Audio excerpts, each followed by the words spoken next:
जय हिंद, जय भारत। स्वागत है आपका द न्यूज मिर्ची सीधी बात तीखी बात में। हाथरस की निर्भया को आप भूले तो नहीं होंगे। भूल भी कैसे सकते हैं, क्योंकि कल ही सीबीआई ने इस पर अपना चार्जशीट दायर किया।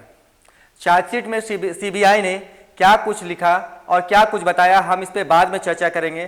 पहले हाथरस की निर्भया को थोड़ा याद कर लेते हैं। 14 सितंबर की रात तथाकथित निर्भया अपनी मां और भाई के साथ खेत में चारा लाने के लिए जाती है। चारा जब वे लाने जाते हैं तो कुछ देर के बाद भाई को कुछ काम आ पड़ता है, जिस वजह से भाई वहां से चला जाता है। खेत में चारा काटते काटते लड़की और मां के बीच में कुछ दूरी बन जाता है। इसी बीच खेत में दबंग ठाकुरों के 4 लड़के आते हैं और उस लड़की को उस खेत से उठा करके ले जाते हैं। उसके बाद चारों मिलकर उसका सामूहिक बलात्कार करते हैं।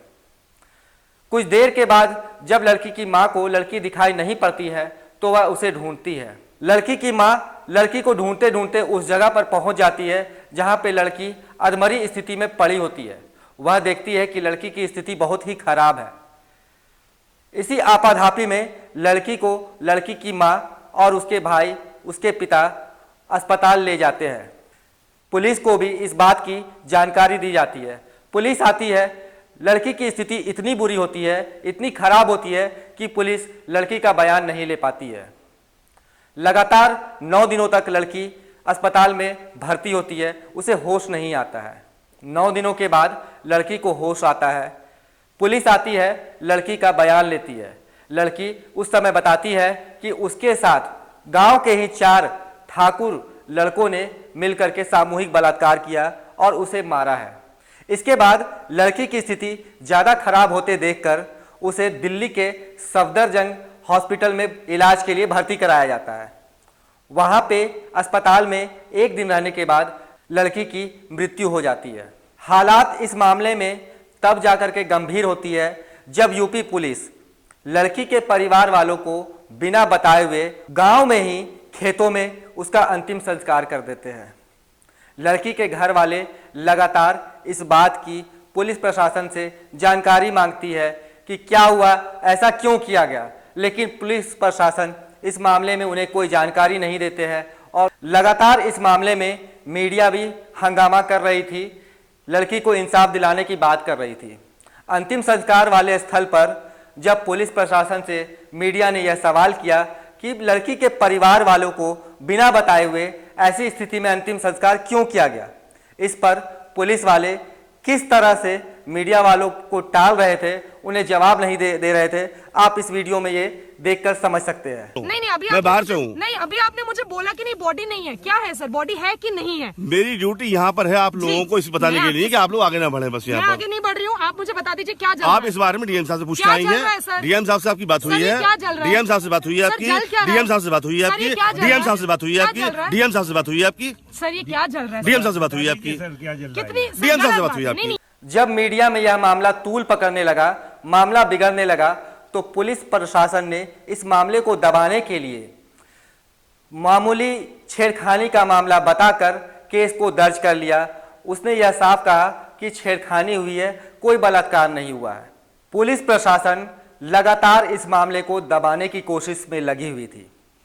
मीडिया हर वक्त लगातार इस कोशिश में लगी हुई थी कि लड़की के परिवार वालों से बयान लिया जा सके, पुलिस प्रशासन से बयान लिया जा सके, मामले की जानकारी ली जा सके, लड़की को इंसाफ दिलाई जा सके। लेकिन पुलिस लगातार लोगों की आवाज़ को दबा रही थी। मीडिया को गांव में घुसने नहीं दिया जा रहा था। मामले की गंभीरता को देखते हुए यूपी सरकार ने कई एसपी, कई डीएसपी और कई पुलिस पदाधिकारियों अधिकारियों को इस मामले में सस्पेंड भी किया। लड़की का परिवार, लड़की की मां, लड़की का पिता लगातार सरकार से यह गुहार लगा रही थी, पुलिस प्रशासन से यह गुहार लगा रही थी कि उन्हें इंसाफ दिलाया जाए। आखिरकार यूपी सरकार ने एसआईटी की एक टीम गठित करने का आदेश दिया और एसआईटी के टीम के द्वारा इस मामले में जांच करने के आदेश दिए। एसआईटी की जांच रिपोर्ट आई और एडीजी प्रशांत कुमार ने इस चीज़ को मीडिया के सामने में लाया कि जांच रिपोर्ट में क्या कुछ आया है। आप इस वीडियो में देख सकते हैं कि एडीजी प्रशांत कुमार क्या कह रहे हैं। जो दिल्ली के पीएम रिपोर्ट में जो मृत्यु का कारण आया है वो गले में चोट होने के कारण और उसके दौरान जो ट्रॉमा होता है उसके कारण आना बताया गया है। इस बीच जो विधि विज्ञान प्रयोगशाला की रिपोर्ट भी अब प्राप्त हो गई है, जिसमें यह स्पष्ट रूप से बताया गया है कि जो सैंपल एकत्रित किए गए थे उसमें किसी तरह का स्पर्म और शुक्राणु नहीं पाया गया है। इससे स्पष्ट होता है कि कुछ लोगों के द्वारा प्रदेश में गलत तरीके से जातीय तनाव पैदा करने के लिए इस तरह की चीजें कराई गई। तो जैसा कि आपने देखा कि एडीजी प्रशांत कुमार यह बता रहे हैं कि लड़की के साथ में कोई बलात्कार नहीं हुआ, कोई गलत कार्य नहीं हुआ है। लड़की के शरीर में शुक्राणु भी नहीं पाए गए। इस हिसाब से लड़की के साथ में कुछ भी गलत कार्य किया ही नहीं गया। एसआईटी की रिपोर्ट आने के बाद, जांच रिपोर्ट आने के बाद लड़की की मां और उसके परिवार वाले इस रिपोर्ट से नाखुश थे। वे लगातार यह कह रहे थे कि ये रिपोर्ट जो है वह गलत है। यहाँ पे पुलिस प्रशासन जो है वह मिली हुई है और वे सीबीआई जांच की मांग करते हैं। इस बात को भी पुलिस प्रशासन के द्वारा लगातार दबाया जा रहा था कि सीबीआई जांच नहीं हो। जब एसआईटी की रिपोर्ट आ गई कि लड़की का बलात्कार नहीं हुआ है, दुष्कर्म नहीं हुआ है, इसके बाद से ही कई बीजेपी के नेता और लीडर सड़कों पे आ गए और ये कहने लगे कि चारों लड़के जो है जो अभियुक्त थे वे निर्दोष है, उन्हें सजा नहीं दी जाए। बीजेपी के पूर्व विधायक राजवीर सिंह इस मामले में क्या कह रहे हैं आप इस वीडियो में देख सकते हैं। कि जो आरोपी हैं वो बेकसूर है, आप ये कहना चाहते हैं? बिल्कुल सत्य है और इसी की सच्चाई के लिए ये सब लोग इंतजार कर रहे हैं। किस आधार पे आप कह रहे हैं कि आरोपी जो है बेकसूर है? अरे हम लोग लोकल के रहने वाले हैं। आरोपी तो सत्य में कुछ आरोपी तो उस दिन वहाँ पर थे ही नहीं, उस गाँव में ही नहीं थे। तो जैसा कि आपने देखा बीजेपी के पूर्व विधायक राजवीर सिंह यह कह रहे हैं कि घटना वाले दिन ये चारों लड़के हाथरस में थे ही नहीं, तो वे फिर इस घटना को कैसे अंजाम दे सकते हैं। अब आगे हम आपको कुछ और वीडियो दिखाते हैं। मुझ पर जो आरोप लगाए गए हैं वो झूठे हैं। मेरे रिश्तेदार रवि और रामू को भी फंसाया गया, साथ ही लवकुश का भी नाम डाला गया है। हम चारों निर्दोष हैं और पूरे मामले की निष्पक्ष जांच की मांग करते हैं। जहां तक उस लड़की की बात है तो वो मेरे गांव की रहने वाली थी और उससे मेरी दोस्ती थी। मुलाकात के साथ ही मेरी उससे कभी कभी फोन पर बात हो जाती थी। उसके घर वालों को हमारी दोस्ती पसंद नहीं थी। घटना के दिन उससे मेरी मुलाकात खेत में हुई थी और उस वक्त उसके साथ उसकी माँ और भाई थे। इसके बाद मैं अपने घर चला गया और पशुओं को पानी पिलाने लगा। बाद में मुझे गांव वालों से पता चला कि उसकी माँ और उसके भाई ने हमारी दोस्ती को लेकर लड़की को बुरी तरह से पीटा था, जिससे उसे गंभीर चोटें आई और उसने रास्ते में दम तोड़ दिया। मैंने कभी भी उसके साथ मारपीट और गलत काम नहीं किया। इस मामले में लड़की की माँ और भाई ने मुझे 3 बाकी लोगों को झूठे आरोप में फंसाकर जेल भिजवा दिया है। हम सभी लोग निर्दोष हैं, हमें न्याय दिलाएं। जबकि आप इस वीडियो में देख सकते हैं कि इन्हीं चारों लड़कों द्वारा लिखा गया यह पत्र एसएसपी को कि वे चारों घटना वाली रात हाथरस में ही थे। उनमें से संदीप नाम का एक लड़का जो यह साफ बता रहा है कि लड़की के साथ में उसकी दोस्ती थी और घटना वाली रात वह उस लड़की से खेत में मिलने के लिए भी गया था। इस हिसाब से जब आप देख रहे हैं कि लड़का खुद इस बात को कबूल कर रहा है कि वह घटना वाली रात लड़की से मिलने के लिए गया था, तो फिर हमारे पूर्व विधायक राजवीर सिंह यह कैसे कह रहे हैं कि उस दिन लड़का हाथरस में था ही नहीं।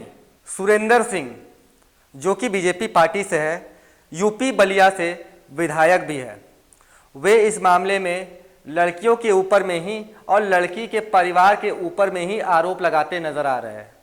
वो कैसे आप इस वीडियो में देख सकते हैं। मैं एक विधायक के साथ साथ शिक्षक हूँ। ये घटनाएं संस्कार से ही रुक सकती है, शासन और तलवार से रुकने वाला नहीं। सभी पिता और माता का धर्म है कि अपनी जवान और युवती बेटी को भी एक संस्कारित वातावरण में रहने, चलने और वातावरण में अपना व्यवहार एक शालीन व्यवहार प्रस्तुत करने का तरीका सीखना चाहिए और सिखाना चाहिए। तो जैसा कि आपने इस वीडियो में देखा कि हमारे विधायक साहब लड़कियों पर ही आरोप लगा रहे हैं, उसके परिवार वालों के ऊपर में ही आरोप लगा रहे हैं।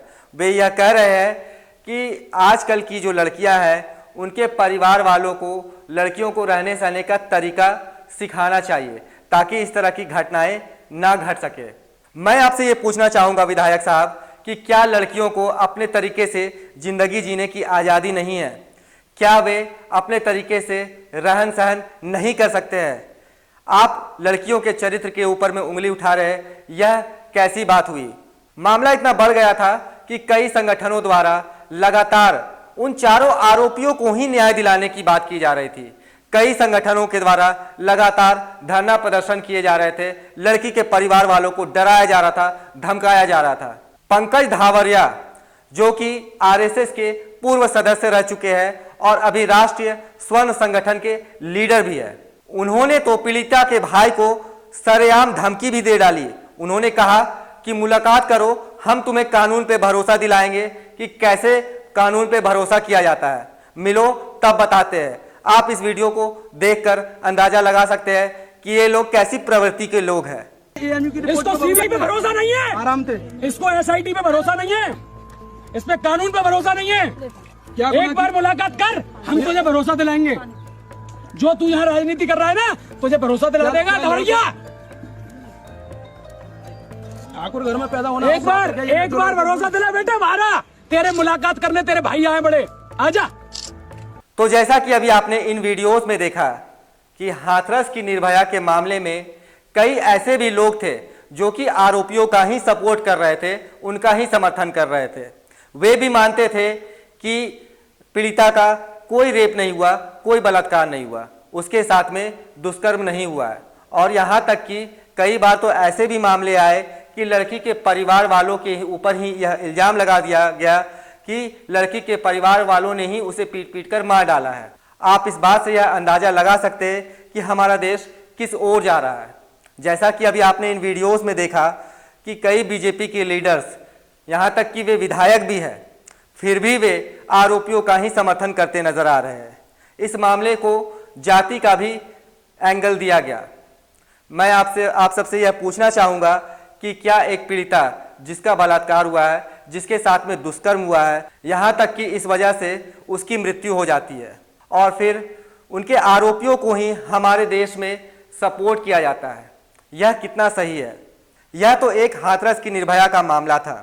हमारे देश में आए दिन लड़कियों के साथ में गलत होता है, उनके साथ में दुष्कर्म किए जाते हैं। सरकारी आंकड़ों के मुताबिक लगभग 90 से 100 रेप केसेस जो है प्रत्येक दिन भारत में होते हैं और यह आंकड़ा सरकारी है। और कई ऐसे भी मामले हैं जिनका कोई रिकॉर्ड होता ही नहीं है। झारखंड में और हमारी राजधानी रांची में भी लगातार दुष्कर्म के मामले बढ़ रहे हैं। दिन प्रतिदिन इसमें इजाफा होता चला जा रहा है।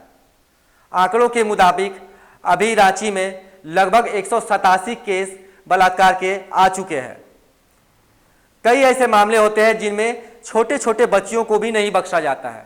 हमारी प्रवृत्ति क्या हो रही है और भारत किस ओर बढ़ रहा है, आप इन आंकड़ों से अंदाजा लगा सकते हैं।